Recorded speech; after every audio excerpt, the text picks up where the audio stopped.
국내 국외 각 성전과 각 처소에서 예배드리시는 성도 여러분에게 우리 주 예수 그리스도의 은혜가 충만하기를 축복합니다. 죄로 인하여 멸망하게 되는 인생이 멸망치 않고 영생을 얻는 유일한 길이 성경에 계시되어 있습니다. 그 길이 예수 그리스도입니다. 예수께서 친히 말씀하시기를 너희가 성경에서 영생을 얻는 줄 생각하고 성경을 상고하거니와 이 성경이 곧 내게 대하여 증거하는 것이로다. 내가 곧 길이요 진리요 생명이니 나로 말미암지 않고는 아버지께로 올 자가 없느니라 하였습니다. 성경의 핵심 진리는 예수 그리스도로 말미암은 구원의 소식입니다. 그러므로 예수 그리스도를 아는 것보다 더 고귀한 지식은 없습니다. 그 지식은 비할 데 없이 심오합니다. 그 중에서 근간이 되는 것이 있습니다. 첫째는 예수 그리스도의 탄생에 관한 것입니다. 둘째는 예수 그리스도의 대속의 죽음에 관한 것입니다. 셋째는 예수 그리스도의 부활에 관한 것입니다. 넷째는 예수 그리스도의 재림에 관한 것입니다. 예수 그리스도의 탄생과 죽음과 부활은 2000년 전에 이루어졌습니다. 성경에 계시되고 예언된 그대로 성취되었습니다. 남은 것은 예수 그리스도의 재림입니다. 예수 그리스도의 재림으로 성도들의 몸이 부활하게 됩니다. 그리고 최후의 심판이 있습니다. 천연왕국 후에 만물이 새롭게 되며 새하늘과 새 땅 거룩한 성새 예루살렘이 도래하게 될 것입니다. 교회의 관심, 즉 성도들의 최대의 관심이 예수 그리스도의 재림인 이유가 여기에 있습니다. 성경에는 예수 그리스도의 재림에 관하여 그 날과 시는 계시되어 있지 않습니다. 그러나 예수의 재림이 가까움을 알게 하는 징조들은 다방면으로 많이 예언되어 있습니다. 그 중에서 가장 뚜렷한 징조는 이스라엘에 관련된 것입니다. 성경에는 이스라엘을 비롯하여 이스라엘과 연관된 나라들의 흥망성쇠를 다루고 있습니다. 그 관련되는 내용은 역사의 종말까지 예언되어 있습니다. 이스라엘의 역사는 종말을 향하여 인류 역사가 어디까지 진행되고 있는가를 알려주는 시계입니다. 역사의 주권자이신 하나님의 스케줄입니다. 하나님께서 정하신 순서에 따라 세운 계획표입니다. 오늘은 이스라엘의 태동에서 종말까지 전개되는 이스라엘의 역사를 개괄적으로 설명하도록 하겠습니다. 신앙생활을 오래 하신 분들은 익숙한 내용이지만 복습하는 시간으로 삼으십시오. 듣고 또 들어도 결코 지루하지 않을 것입니다. 여러분과 저의 구원과 영원한 행복에 깊이 관련된 이야기이며 스케줄이기 때문입니다. 바라고 원했던 여행을 하게 된 사람은 여행 스케줄을 거듭 확인하는 것이 즐거움입니다.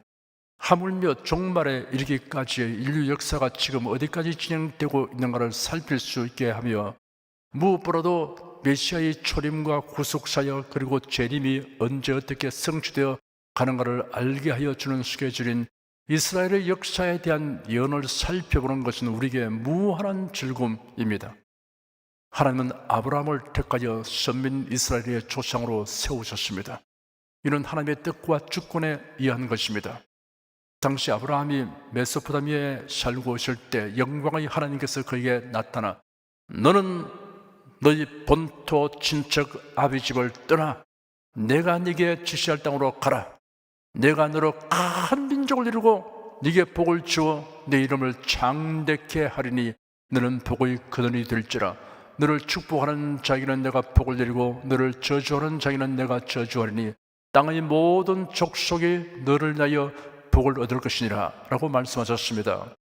아브라함은 하나님의 말씀을 믿고 순종하여 하란을 거쳐 마침내 가나안 땅에 들어갔습니다.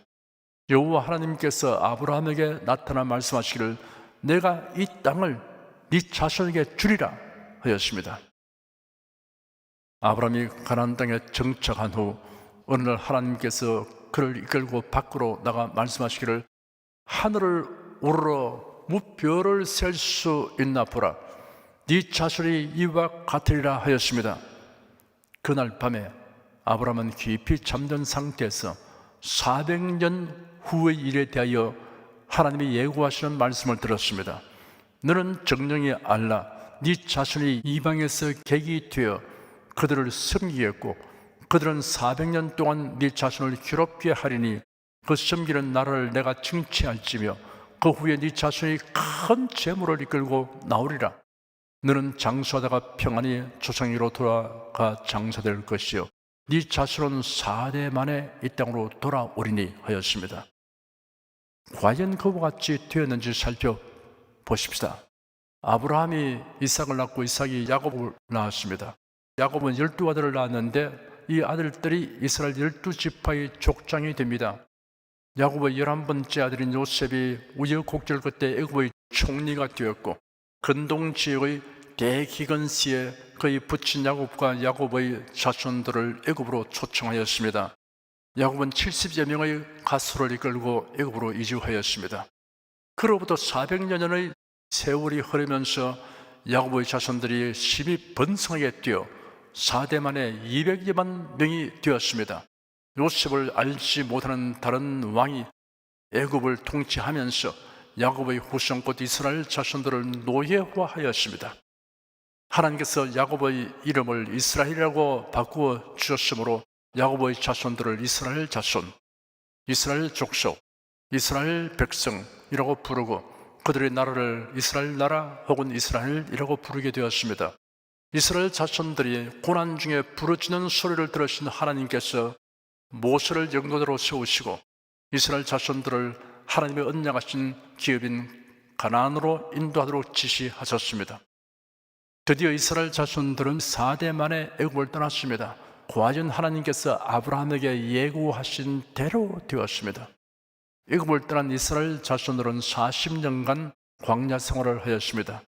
하나님께서 모세를 데려가시고 여호수아를 후계자로 세우셨습니다. 여호수아는 약 5년간 가나안 정복 전쟁을 하여 점령한 땅을 이스라엘 각 지파들에게 분배하였습니다. 주전 1400년경입니다. 하나님께서 말씀하신 대로 되었습니다. 여호수아가 수명이 다한 주전 1390년경부터 사울 왕이 등극한 주전 1050년까지는 사사들이 활동하던 시기였습니다. 약 340년 기간입니다. 사사는 이스라엘을 보호하고 다스리기 위하여 하나님이 세우신 군사 정치 지도자입니다. 사울이 왕으로 즉위하면서 이스라엘 왕국이 출발되었습니다. 사울은 왕이 된 후에 교만하게 되어 하나님의 명령을 거역하는 행위를 거듭하다가 하나님께 버림받고 전사하였습니다. 하나님은 다윗을 왕으로 세우셨습니다. 다윗은 헤브론에서 유다 지파만 통치하다가 7년이 지난 주전 1003년에 이스라엘 12지파의 지지를 받고 예루살렘에서 이스라엘이 통치자가 되었습니다. 통치기간 40년간 국토를 확장하고 선정을 베푼 다윗은 아들 솔로몬에게 왕위를 물려주고 죽었습니다. 솔로몬은 예루살렘 성전을 건축하였으며 나라를 부강하게 하였고 그 명성을 널리 떨쳤습니다. 그러나 재임 기간 후기에는 후궁들의 요청에 따라 우상의 전을 곳곳에 지었습니다. 솔로몬이 죽은 후 이스라엘 왕국은 남북으로 나뉘어졌습니다. 북쪽은 이스라엘 혹은 수도 사마리아를 나라 명칭으로 사용하기도 하였습니다. 남쪽은 유다 나라라고 불려졌습니다. 유다 나라는 유다 지파가 주축이 되고 베냐민 지파가 함께 하였습니다. 이스라엘 나라는 금송아지를 만들어 숭배하는 우상 숭배에 빠졌습니다. 그뿐 아니라 각종 우상을 섬겼습니다. 그로 인하여 하나님의 징벌을 받아 주전 722년 아수르 제국에 의하여 사마리아가 함락되고 나라가 망하였습니다. 아수르 왕은 이스라엘 백성 대다수를 아수르 제국 각 곳으로 분산시켰고 대신 이민족들을 사마리아로 옮겼습니다. 그로 인하여 세월이 가면서 사마리아 사람은 혼혈이 되었습니다. 그 강대하던 아수르는 바빌론의 침공을 받아 멸망하였고 바빌론은 점점 강성하여 막강한 패권 국가가 되었습니다. 유다 나라에는 다윗처럼 일심으로 하나님을 경외하는 왕들이 들어 있었으나 대체로 하나님을 섬기면서 또한 우상을 섬겼습니다. 결국 하나님의 징벌로 인하여 주전 586년 바빌론 제국의 침략을 받아 망하였습니다. 예루살렘은 초토화되고 많은 백성들이 포로되어 끌려갔습니다. 바빌론은 왕위 계승 문제로 내부 분열이 일어났고 서쪽의 메디아와 페르시아가 크게 강성하게 되어 마침내 주전 539년 바빌론을 정복하였습니다. 바빌론은 창건된 지 1세기도 못 되어 멸망하고 페르시아가 패권 국가가 되었습니다. 페르시아의 고레스 왕은 놀랍게도 유대인에게 고국으로 돌아가서 성과 성전을 재건하도록 적극적으로 조처하여 주었습니다. 고레스가 태어나기도 전에 이미 고레스라는 이름을 가진 왕이 이 일을 행할 것을 이사야 선지자가 예언하였습니다. 예레미야 선지자는 유대 민족의 포로 생활은 70년 만에 끝나게 된다고 예언하였고 그 예언대로 되었습니다. 그 후 이스라엘은 오랜 기간을 페르시아의 지배를 받았습니다. 구약시대의 마지막 선지자 말라기 때부터 예수께서 태어나실 때까지의 400년간을 신구약 중간기라고 부릅니다. 말라기 선지자 시대 이후부터 주전 331년까지는 계속해서 페르시아가 세계를 다스렸습니다. 세월이 지나 그리스 반도에서 일어난 헬라 나라가 페르시아 나라와의 패권 다툼을 하였습니다. 헬라의 알렉산더 대왕이 주전 331년 페르시아를 정복하였습니다. 페르시아 제국은 206년 만에 몰락했습니다. 알렉산더는 소아시아와 애굽과 인도까지 정복하였어 헬라는 대제국이 되었습니다. 그래야 헬라 사상과 언어와 문화가 온 제국에 파급되었습니다. 그런데 알렉산더는 33세라는 젊은 나이에 갑자기 중한 병이 들어 죽었습니다. 그가 죽은 후에 4명의 장군들이 그 영토를 나누어 다스렸습니다. 이스라엘과 관련이 있는 왕은 프톨로메오와 셀레우쿠스입니다. 프톨로메오는 이집트와 시리아 남부를 차지하였고 셀레우쿠스는 시리아 북부와 메소포타미아를 차지하였습니다. 그런데 팔레스타인은 이 두 사이에 끼어 있었기 때문에 이 두 세력에 의해 지배를 당했습니다.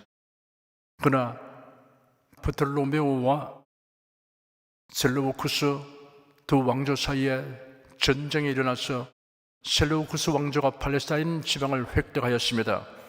셀레우쿠스 왕조의 안티쿠스 4세 에피파네스는 강압적 통치 정책을 취하고 유대인을 헬라인으로 만들려고 하였습니다. 그런 예루살렘을 정복하여 성전에 제우스 제단과 신상을 세우고 돼지 피로 제사를 드리게 했습니다. 또한 그런 유대인들이 율법을 준수하는 일을 금했습니다. 이에 대항하여 유대인 하스몬 가문의 마타디아와 그의 5 아들이 주동이 되어 혁명을 일으켰습니다. 지도자는 마타디아의 아들인 유다인데 별명이 쇠망치라는 뜻을 가진 마카비입니다. 마카비 혁명군은 예루살렘을 장악하여 제우스 신상과 제단을 없애고 성전을 새롭게 봉헌하였습니다. 유다 마카비의 후손들이 통치권과 대상직을 겸하고 하스몬 왕조를 수립하였습니다. 그러나 주전 63년에 로마의 폼페이 장군이 수리아를 정복하면서 예루살렘은 로마의 속국으로 편입되고 말았습니다. 그리고 주전 40년경 이방인 헤롯이 집정관 안토니우스의 후원을 받아 이스라엘 왕위에 올랐습니다. 일찍이 야곱은 예언하기를 홀이 유다를 떠나지 아니하며 치리자의 지팡이가 그 발 사이에서 떠나지 아니하시기를 실로가 오시기까지 미치리니 그에게 모든 백성이 복종하리로다 하였습니다. 여기서 말한 실로는 메시아이신 예수 그리스도를 의미합니다.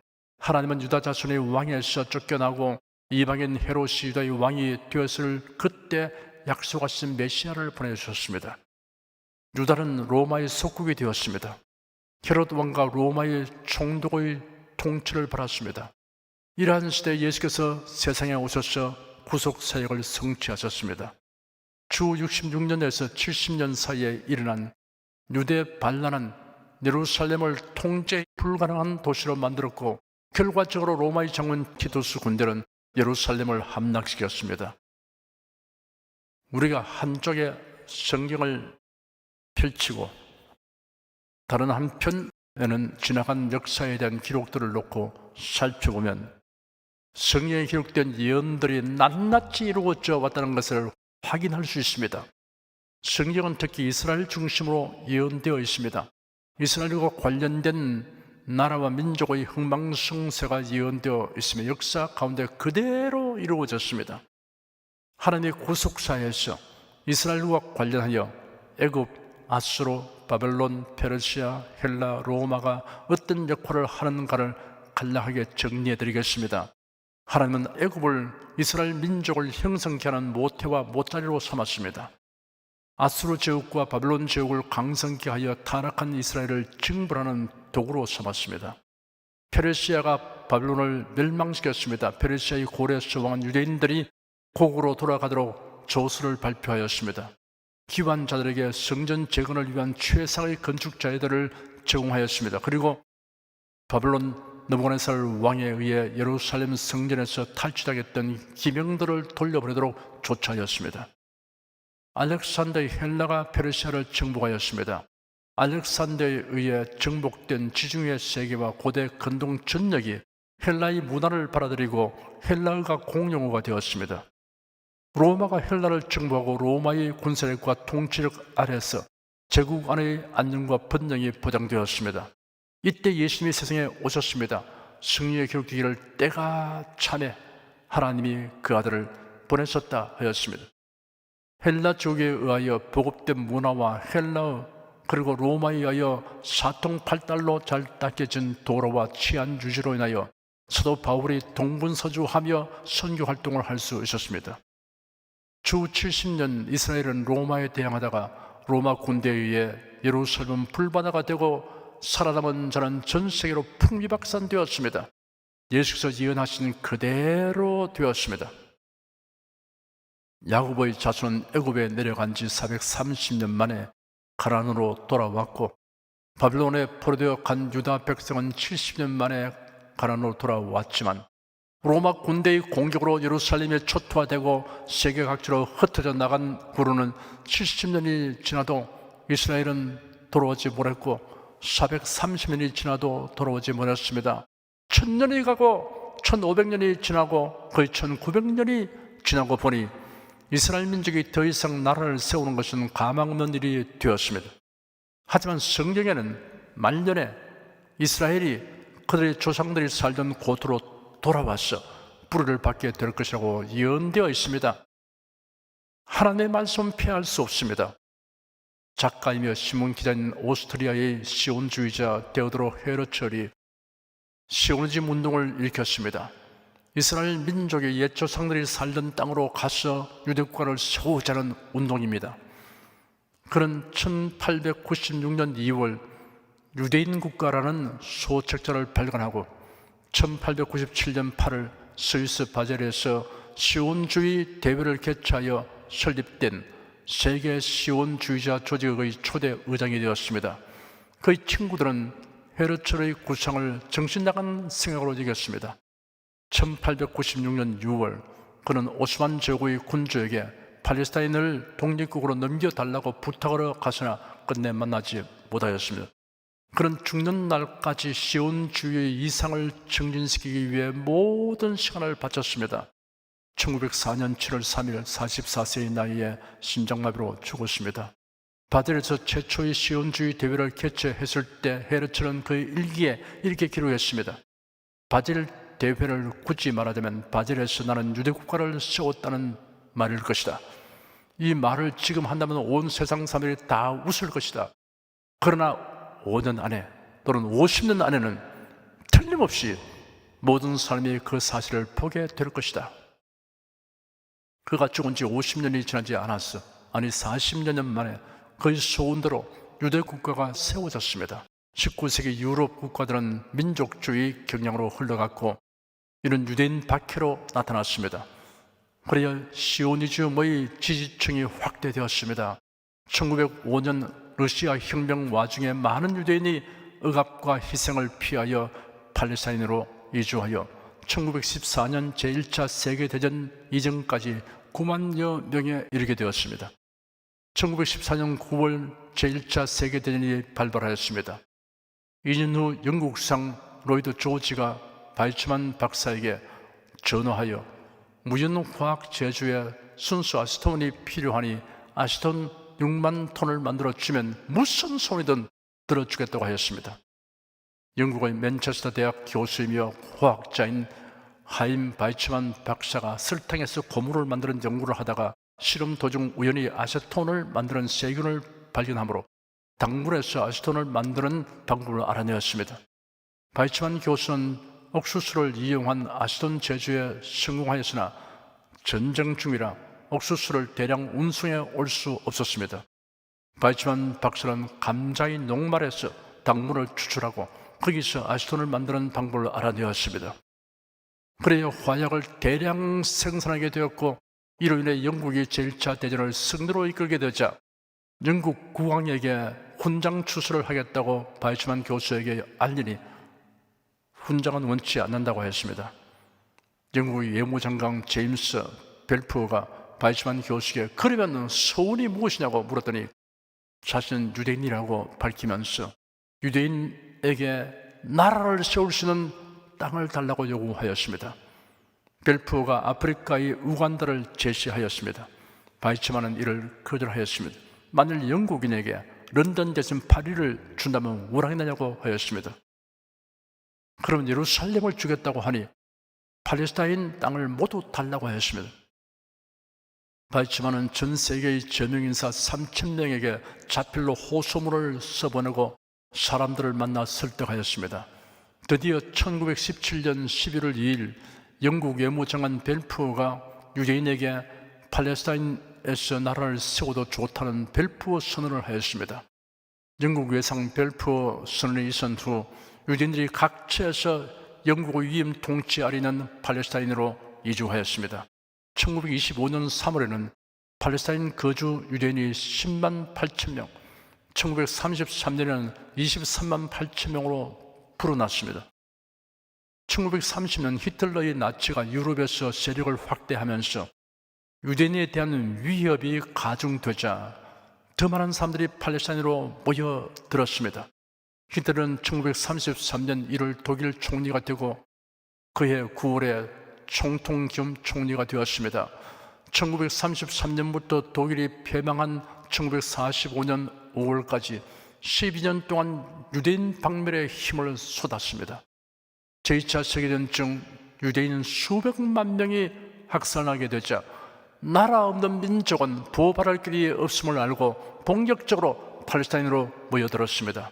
마침내 1947년 10월 27일 국제연합은 팔레스타인을 아랍 국가와 유대 국가로 분할하고 예루살렘을 국제화하도록 제안했고 1948년 5월 14일 유엔의 승인 아래 이스라엘 국가가 탄생하였습니다. 바이츠만 박사는 초대 대통령이 되었습니다. 그러나 주변의 아랍 국가들이 이를 그냥 두지 않았습니다. 신생 이스라엘 국가를 멸절시키려고 덤벼들었습니다. 지중해 바다로 몰아 넣어버리겠다고 나섰습니다. 제1차 중동 전쟁은 1948년 5월 14일 이스라엘의 국가 수립이 선포된 직후에 일어났습니다. 이집트, 트란스요르단, 이라크, 시리아, 레바논에서 출병한 아랍군의 공격을 바라싸웠습니다. 아랍군은 유대인들에게 할당되지 아니한 팔레스타인 남부와 동부 지역 그리고 구 예루살렘 지역의 작은 유대인 거주 지역을 점령하였고 이스라엘은 이집트와 팔레스타인 사이의 네게브 지방 전역을 점령하는 데 성공하였습니다. 제2차 중동 전쟁은 1956년 이집트의 나세르 대통령이 유럽 소유의 수에즈 운하를 점령함으로써 일어났습니다. 이스라엘은 시나이 반도를 침공하여 수에즈 운하 동쪽에 있는 반도의 대부분을 점령했습니다. 영국과 프랑스가 개입한 이후 국제연합 비상군이 이 지역을 준하였고 1957년 3월 이스라엘은 철수하였습니다. 제3차 중동 전쟁은 1967년 6월 5일에서 6월 10일에 걸친 불과 6일 동안의 전쟁이었습니다. 1967년 초 이스라엘 마을들에 대한 시리아의 포격이 있었습니다. 이스라엘 공군이 이를 보복하여 시리아의 미국이 6대를 격추하자 이집트가 시나이 국경 부근에 주둔해 있던 이집트 군대를 동원하였습니다. 이스라엘은 선제 공격으로 이집트의 공군을 괴멸시키고 제공권을 확보하였습니다. 전쟁 결과 아랍 측은 구 예루살렘 시나이 반도와 가자치고 요르단 서안 시리아 국경의 골란군을 이스라엘에게 빼앗겼습니다. 제4차 중동 전쟁은 1973년 10월 6일에 이집트가 스웨즈 운하를 건너 침공하였고 시리아는 골란군에서 이스라엘을 공격하였습니다. 이스라엘은 시리아 영토로 진격에 들어갔으며 스웨즈 운하를 건너 운하 서안을 점령하였습니다. 1979년 3월 26일 이스라엘과 이집트는 양국 간의 30년 동안의 적대 관계를 종식시키는 평화조약에 서명하였습니다. 이스라엘은 시나이 반도 전체를 이집트에 반환하고 이집트는 이스라엘의 생존권을 인정하였습니다. 그러나 지금도 여전히 이스라엘을 팔레스타인에서 축출하거나 심지어 절멸시키려고 하는 아랍 국가들이 이스라엘을 애워싸고 있으며 그 중에서 팔레스타인 자치정부의 가자치고는 하마스, 레바논 동부에는 헤즈볼라라는 과격 무장 조직이 테러나 미사일 공격 등으로 이스라엘을 위협하고 있습니다. 그 배후에는 이란이 있습니다. 이스라엘 나라와 민족이 현존하고 있는 것은 역사의 기적이라고 말할 수밖에 없습니다. 이 역시 하나님이 작정하신 대로 되기 때문입니다. 성경에 예언된 그대로 됩니다. 아모스 선지자의 예언에 내가 저희를 그 본토에 심으리니 저희가 나의 준 땅에서 다시 뽑히지 아니하리라, 이런 네 하나님 여호와의 말씀이니라 하였습니다. 예수께서 지상 재림하시기까지 이스라엘 국가는 존재할 것입니다. 강물이 상류에서는 서서히 흘러도 폭포에 가까이 이르게 되면 급류가 되듯이 교회의 휴거와 7년 환란과 적그리스도의 등장에 관한 예언들이 앞으로 급속하게 이루어질 것입니다. 그 일에 관하여 다음 주일에 총정리하여 마무리 짓도록 하겠습니다. 기도하겠습니다. 사람이 얻게 되는 지식 가운데 예수 그리스도를 아는 지식보다 중하고 귀한 것이 없음을 알게 된 것을 주 하나님께 감사드립니다. 예수 그리스도의 탄생, 예수 그리스도의 대속의 죽음, 예수 그리스도의 부활, 그리고 예수 그리스도의 재림에 관한 보배로운 지식이 모두 성경에 계시되어 있어서 우리가 성경을 상고하는 즐거움을 누리게 하여 주신 주님을 찬송합니다. 주 예수 그리스도 이름으로 기도드립니다. 아멘. 찬송가 265장을 부르십시다.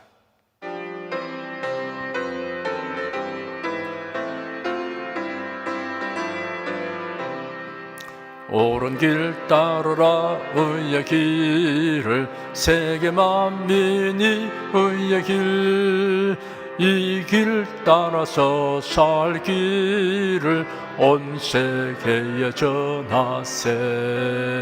만 백성이 나갈 길, 어두운 밤 지나서 동튼다. 환한 빛 보아라 저 빛, 주 예수의 나라 이 땅에 곧 오겠네 오겠네. 주 예수 따르라 승리의 주, 세계 만민이 돌아갈 길과 진리요 참 생명, 내 창금을 부수고 다 따르라 화평왕. 어두운 밤 지나서 동튼다. 환한 빛 보아라 저 빛, 주 예수의 나라 이 땅에 곧 오겠네 오겠네. 놀라운 이 소식 알려라, 세계 만민을 구하려 내 주 예수를 보내신 참 사랑의 하나님, 만 백성이 따를 길. 어두운 밤 지나서 동튼다. 환한 빛 보아라 저 빛. 주 예수의 나라 이 땅에 곧 오겠네 오겠네. 고난 길 헤치고 찾아온 길, 많은 백성을 구한 길. 모두 나와서 믿어라. 온 세상이 마침내 이 진리에 살겠네. 어두운 밤 지나서 동튼다. 환한 빛 보아라 저 빛. 주 예수의 나라 이 땅에 곧 오겠네 오겠네. 여러분 중에 아직 예수 그리스도를 영접하지 아니하신 분이나 예수 그리스도 많이 구세주이시다라는 믿음을 가지시 아니하신 분은 지금 저를 따라서 신앙 고백 기도를 하십시오. 신앙 고백하는 유익과 복됨과 즐거움을 누리기 원하시는 성도 여러분도 따라서 기도하십시오. 하나님 아버지, 저를 불러주니 감사합니다. 예수께서 십자가에 못 박혀 죽으시고 죽으면서 부활하심으로 저희 모든 죄를 사하여 주시고 저를 구원해 주니 감사합니다. 예수님은 나의 구세주이시며 하나님이시며 주님이심을 믿고 고백합니다. 변함없이 하나님을 경외하고 사랑하고 의지하며 살겠습니다. 힘써 복음을 전하며 살겠습니다. 예수님 이름으로 기도드립니다. 아멘. 여러분 가슴에 손을 얹으십시오. 병작한 분들은 아픈데 믿음의 손을 얹으시기 바랍니다. 나는 너희를 치료하는 여호와임이라. 예수께서 가르치시며 천국 복음을 전파하시며 모든 병과 모든 약한 것을 고치시니라. 너희 중에 병든 자가 있느냐 위하여 기도할지니라. 믿음의 기도는 병든 자를 구원하리니 주께서 저를 일으키시리라. 병 낫기를 위하여 서로 기도하라. 이러한 성경 말씀에 의거하여 우리가 하나님께 신주를 간구하오니 응답하여 주시옵소서. 우리를 불쌍히 여기시고 치료하여 주시옵소서. 상한 몸 병든 몸을 다 고쳐 주시옵소서. 뇌, 구강, 혀, 척수, 갑상선, 임파선뼈, 골수, 인대, 관절, 디스크, 근육신경, 혈액, 혈관, 피부를 고쳐 주시옵소서. 시각기관, 청각기관, 심장, 호흡기, 소화기, 비늘교의 기능이 완전하게 하여 주시옵소서. 예수 그리스도 이름으로 명한다. 병만은 물러가라. 통증과 염증은 나을지어다. 암과 종양은 소멸될지어다. 각종 장애는 치유될지어다. 예수 그리스도의 대속의 은혜와 언약에 의지하여 명령하고 축복하노라. 모든 병과 모든 약함은 치유될지어다. 지금 낫게 될지어다. 순식간에 나을지어다. 병량의 식은 제거되고 긍휼의 수로 충만하게 될지어다. 생활에 다가오는 풍파는 고요하고 잠잠하게 될지어다. 슬픈 일을 당한 성도들에게 주님께서 손님으로 붙들어 주시고 주님의 음성을 들려주시옵소서. 슬픔보다 더 큰 위로가 임하여 속히 극복하게 하여 주시옵소서. 우리가 모든 일에 항상 모든 것이 능력하여 드리고 베푸는 일을 풍성하게 행하도록 은총을 베풀어 주시옵소서. 어쩌나 오늘날 통일하신 예수께서 지금 우리를 긍휼히 여기시고 치유하시며 우리가 믿고 구하는 것에 넘치도록 응답해 주시니 감사합니다. 주 예수 그리스도 이름으로 기도드립니다. 아멘. 내 믿음대로 될지어다. 기쁘고 감사한 마음으로 예물을 드리십시다. 천지 만물을 창조하시고 주관하시는 거룩하신 하나님 아버지, 지난 한 주간 우리를 주님의 돌보시는 은혜 가운데 살게 하시고 오늘 거룩한 주의 날에 성도들이 모여 신령과 진정의 예배를 드리게 하여 주시니 감사합니다. 이 시간 설교를 통하여 은혜와 진리의 말씀을 듣고 깨닫게 하시니 감사드립니다. 우리가 주님의 말씀대로 행하며 살기 원하오니 권능의 손길로 도와주시옵소서. 주님께서 베풀어 주시는 은혜에 감사하며 정성껏 예물을 드리오니 기쁘게 바라 주시옵소서. 우리 주 예수 그리스도의 이름으로 기도드립니다. 아멘.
드리신 힘을 위해 축복하겠습니다.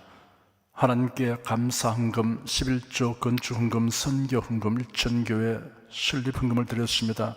향기로운 예물로 연락해 주시고 우리 온 성도들의 산업을 풍성하게 하여 주시옵소서. 주 예수 그리스도 이름으로 축복하며 기도드립니다. 아멘. 교회 소식을 말씀해 드리겠습니다. 다음 주는 추수감사절 예배로 드립니다. 감사히 마음을 담아 정성과 예물을 드리시기 바랍니다. 성령 부르겠습니다.